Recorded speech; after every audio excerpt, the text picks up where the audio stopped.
আসসালামু আলাইকুম। T S math ইজির পক্ষ থেকে সবাইকে স্বাগত। আজকে আমরা খুবই একটা গুরুত্বপূর্ণ টপিকস নিয়ে আলোচনা করব, সেটা হলো ভগ্নাংশ নির্ণয়। ঠিক আছে? এটা পরীক্ষায় কিন্তু এসে যায়, আসে। আমরা অনেক সময় টেকনিক্যাল আ সমস্যার কারণে আমরা কিন্তু এগুলো করতে পারি না। হ্যাঁ? তো আমরা সুন্দর একটা ট্রিক্স দেখবো। এটার আ কিভাবে আমরা দেখা মাত্রই অ্যান্সার করতে পারবো। ঠিক আছে? সেই ট্রিক্সটা দেখবো। আপনারা ভিডিওটা না টেনে দেখবেন। ঠিক আছে? ওকে। দেখেন, আমি কয়েকটা বিসিএস এর প্রশ্ন দিয়ে প্রথমে আমরা শুরু করব। কোনটি সবচেয়ে ছোট, মানে নিচের কোনটি সবচেয়ে ছোট, এই টাইপের প্রশ্ন যদি পরীক্ষায় আসে তাহলে আমরা কি করবো দেখেন, এটা টেস্ট করতে হবে। টেস্টটা হলো, এই ধরনের অঙ্ক অধিকাংশ সব একই নিয়মের বলা যায়। হ্যাঁ, কিছু ব্যতিক্রম আছে, সেগুলো দেখাই দেবো পরে, ভিডিওর পরে। হ্যাঁ, আমি এখন যে নিয়মটা করব এটা হচ্ছে যে সব অঙ্কের জন্য প্রযোজ্য, সব অঙ্ক মানে সব ধরনের ভগ্নাংশের জন্য প্রযোজ্য। এখন যে নিয়মটা দেখাবো, ঠিক আছে, এটা মাস্টার রোল বলে। ঠিক আছে, মনে করেন। হ্যাঁ, মানে প্রকৃত অপ্রকৃত যে কোনো ধরনের ভগ্নাংশ আসলেই, মানে থাকলে আমাদের কোনটা বড় কোনটা ছোট, আমরা এই নিয়মটা ফলো করব, বেশি মনে রাখবেন। ওকে, তাহলে কি করবো, আমরা এক কাজ করি।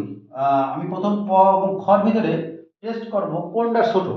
তাহলে আমরা এক কাজ করি, ক নম্বর অপশন লিখে ফেলি 11, আর এখানে 3-এর 11।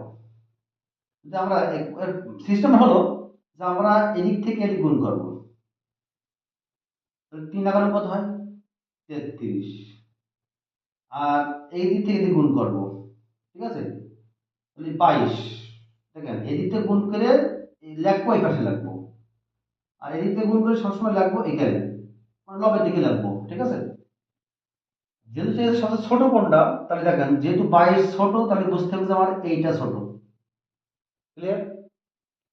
তাহলে আমরা এই দুটোর ভিতরে এইটা ছোট পেয়ে গেলাম, তার মানে আমরা এটা কাটা। এখন টেস্ট করব এইটার সাথে এইটা, কি করবো দেখেন, 2/11, আর এখানে 2/13। তো গুণ করে দেন, দেখেন 11×2=22, আর এটা 26। তাহলে বলতো কোনটা বড় এখন? এবার কিন্তু বড় এই মধ্যে, যেহেতু 22 ছোট, 26 বড়, তাহলে আমাদের এইটা কিন্তু ছোট। ঠিক আছে, যেহেতু ছোট চেয়েছে, আমি ছোট নিয়ে হিসাব করবার সময়। এবার দেখেন, তাহলে আমি ছোট পেয়ে গেলাম, তার মানে এইটা এবং এইটার ভিতরে, মানে ক এবং গর ভিতরে ছোট কিন্তু তোমার গ নম্বরটা, তাহলে আমরা এটা কেটে দিলাম। এখন কম্পেয়ার করব গ এবং ঘর ভিতরে ছোট কোনটা। তাহলে আমরা 2/13, 4/15, খেয়াল করেন। এবার যদি আমরা গুণ করি, দেখেন এতে গুণ করলে কত দেখেন পাচ্ছে 30, আর এটি কত বলছে দেখুন তো, 4×4=52। ছোট কোনটা? 2/13। তাহলে আমাদের সঠিক আনসার কিন্তু আমাদের গ। ক্লিয়ার? ক্লিয়ার হয়েছে না? ওকে। এবার দেখেন আমরা আর একটা প্রশ্ন দেখবো, সেটা হচ্ছে যে 2 নম্বরটা দেখেন। প্রথমে দেখলাম সব ছোট কোনটা, এবার কি জানো, নিজের কোনটি বড়। কোনো সমস্যা নেই, যাই থাক সমস্যা নেই, বড় ছোট সমস্যা নেই, সিস্টেম কিন্তু এক। দেখেন আমি প্রথম ক এবং খর ভিতরে টেস্ট করবো, তাহলে 3/5 লিখে ফেললাম, আর এখানে 5/8 লিখলাম। সিস্টেম কি, এদিক থেকে দ্বিগুণ করবো, 5×5=25, এখানে লিখলাম, এখানে লাগবো কত, 3×8=24। তাহলে যেহেতু বড়, তাহলে আমার অবশ্যই দেখেন 25 যেহেতু বড়, তাহলে আমার এই ভগ্নাংশটা নিতে হবে। তাহলে এইটা বড়, তাহলে মানে এইটা এবং এটার ভিতরে এইটা বড়। ঠিক আছে, তার মানে আমাদের এটা কাটা, এবং এটা কিন্তু আমাদের এখন বলবৎ আছে। এবার দেখেন আমরা খ এবং ঘর ভিতরে, মানে যেহেতু এটা বড় এই দুটোর ভিতরে, তাহলে আমরা এটার সাথে এইটা টেস্ট করবো। 5/8, 6/11 গুণ করেন, 6×8=48, 5×11=55। বলুন তো 48 বড় না 55 বড়? অবশ্যই 55 বড়, তাহলে আমার এইটা কিন্তু বড়, এই সংখ্যাটা। ঠিক আছে, তাহলে আমার, তাহলে এইটা 6/11 কিন্তু কাটা পড়ে গেল। ঠিক আছে, আমাদের এখন টেস্ট করতে হবে এই বড় সংখ্যা এইটার সাথে এইটা। হ্যাঁ, 5/8, 8/14, কি হবে দেখুন তো, গুণ করেন 8 8টা 64, 28টা 64, আর 5 14 কত 70। আবার যদি বড়, তাহলে বড়রাই এটা 5/8, এটা কিন্তু আমাদের সঠিক আনসার। এটা সঠিক আনসার কিন্তু খ। ঠিক আছে, দেখেন এই দুটো প্রশ্ন কিন্তু বিসিতে আসছে এবং এই টাইপের প্রশ্ন সবসময় এসে থাকে এবং সিস্টেম কিন্তু সবগুলো প্রায় একই। এবার কিছু আপনাকে ব্যতিক্রম দেখাবো। আসলে ব্যতিক্রম বলা ঠিক হবে না, সবই একই রকম। হ্যাঁ, তারপরেও আপনাদের মনে প্রশ্ন জাগতে পারে যে এই টাইপের প্রশ্নগুলো কিভাবে সমাধান করতে পারি দেখা মাত্র। ঠিক আছে, এগুলো তো একটু ক্যালকুলেশন করলাম তো, ঠিক না? এবার কিছু টাইপের অঙ্ক আছে, এইগুলো দেখা মাত্র অ্যান্সার করা যাবে। কিরকম দেখেন, বোর্ডে আমি দুটো প্রশ্ন লিখছি, নিচের কোনটি ক্ষুদ্রতম। হ্যাঁ, আপনারা তো নর্মালি আপনারা সিস্টেম শিখেছেন, ঠিক না? যে ক্রস গুণ করে করে আপনারা কিন্তু এটা টেস্ট দেখলেন একটু আগে। এখন চট করে অ্যান্সার দেওয়ার জন্য কিছু সিস্টেম লাগবে। দেখেন, যদি এইগুলোর পার্থক্য দেখেন, যদি লব ও হরে দেখেন, যদি বিয়োগফল মনে করেন 1, এটাও মনে করেন 1, এটাও 1, এটাও 1, যদি পার্থক্য সমান হয়, খেয়াল করেন, যদি পার্থক্য সমান হয়, দেখেন এইগুলো, এইটা কিন্তু সব প্রকৃত ভগ্নাংশ। দেখছেন, প্রকৃত ভগ্নাংশ কাকে বলে জানেন তো? যদি লব মানে উপরে ছোট নিচেই বড়, ঠিক আছে, এগুলো প্রকৃত। আর অপ্রকৃত কোনটা? উপরে বড় নিচে ছোট। ক্লিয়ার? তাহলে সব কিন্তু প্রকৃত ভগ্নাংশ এগুলো। তাহলে প্রকৃত ভগ্নাংশের ডিফারেন্স যদি সমান হয়, সমান এক হবে তার মানে নেই, সমান যদি হয়, মানে 1 1 1 2 2 2 3 3 যেরকম সব সমান হতে পারে, সমান যদি হয় বিয়োগফলটা, সেই ক্ষেত্রে আমাদের রেজাল্ট হবে, যদি বলে ক্ষুদ্রতম, যদি বলে ক্ষুদ্রতম, মনে রাখবেন লব যার ছোট সে হবে ক্ষুদ্রতম।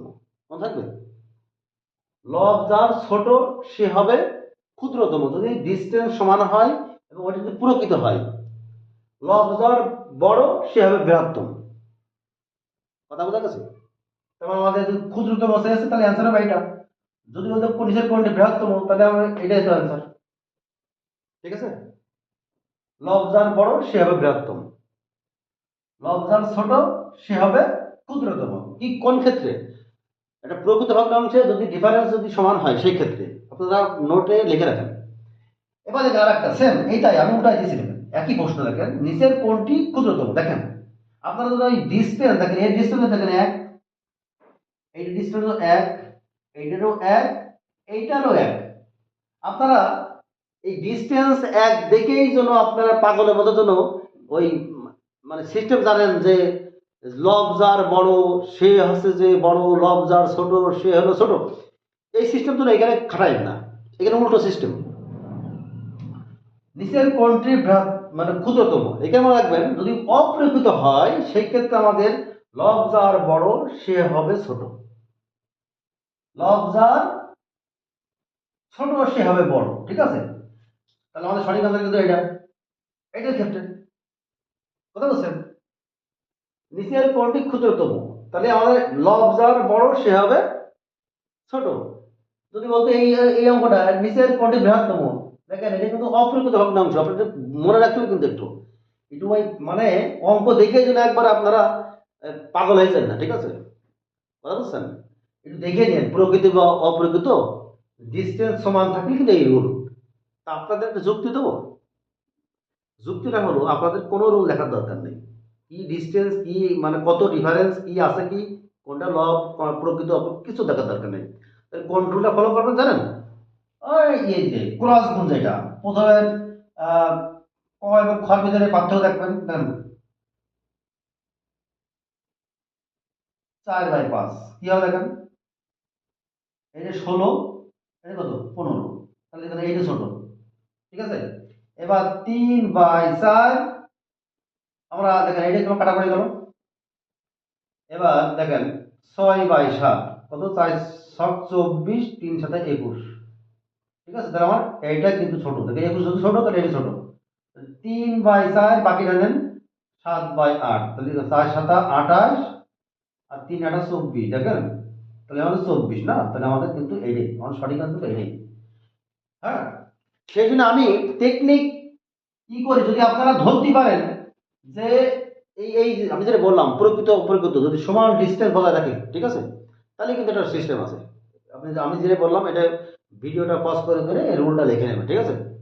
সবচেয়ে বড় ভালো সিস্টেম কি জানেন, যে একবারে ডাইরেক্ট ক্লাস করে দেওয়া, ঠিক আছে। তাহলে আপনার কোনো ভয় থাকবে না, একটু সময় লাগুক, 5 সেকেন্ড 10 সেকেন্ড সময় লাগুক, তারপরেও জিনিসটাতে মানে নির্ভুল হবে হবে আর কি। তবে আর একটা টেকনিক আমরা দেখাই, দেখেন আর একটা দেখেন, যদি দেখেন এত বড় বড় লব ঘরে যদি অনেক মানে বড় বড় সংখ্যা থাকে, সেই ক্ষেত্রে তো আসলে আমাদের ক্রস গুণ করে আসলে ওই গুণফল বের করতে করতে আমাদের টাইম শেষ। হ্যাঁ, আরেকটা আপনাদের মজার একটা ট্রিক্স দেখেন, খুবই মজার, একটু খেয়াল করেন। এই দুটো ডিফারেন্স কত? 2। এই ডিফারেন্স কত বলুন তো? 8 3 11 মানে 3। এই ডিফারেন্স কত?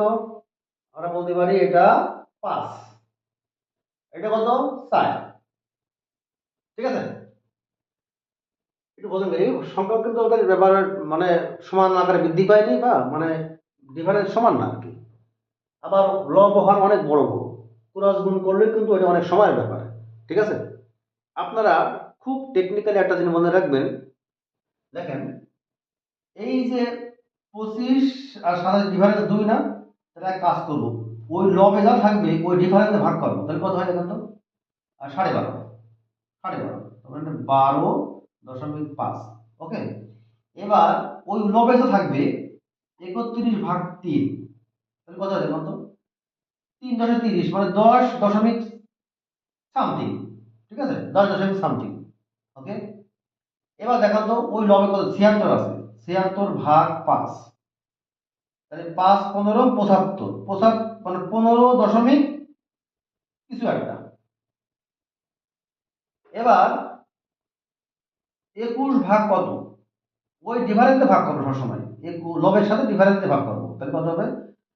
4 5 আর 20, তার মানে 5 দশমিক সামথিং আর কি, ধরেন। ওকে, এবার মানে আমার প্রশ্ন ছিল যে এর ভিতরে সবচেয়ে বড় কোনটা? দেখেন বড়, দেখেন তো কোনটা বড় ভিতরে সবচেয়ে, তাহলে আমি বলতে পারি যে এইটাই কিন্তু সবচেয়ে বড়, ঠিক আছে, বড় ভগ্নাংশ।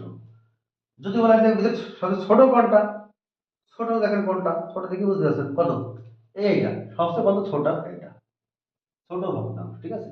তারপর দেখেন এইভাবেই কিন্তু আপনারা অনেক সময় করতে পারেন, ঠিক আছে। যদি বড় বড় লব হর যদি বড় সংখ্যা থাকে যেটা গুণ করা পসিবল না, ঠিক আছে, সেই ক্ষেত্রে কিন্তু আপনারা এটা করতে পারেন। হ্যাঁ, ঠিক আছে, আল্লাহ হাফেজ। যদি ভিডিওটা ভালো লাগে তাহলে আপনারা কমেন্ট করবেন, হ্যাঁ, শেয়ার করবেন, সাবস্ক্রাইব করবেন, ফলো করবেন, যা খুশি করবেন, ঠিক আছে।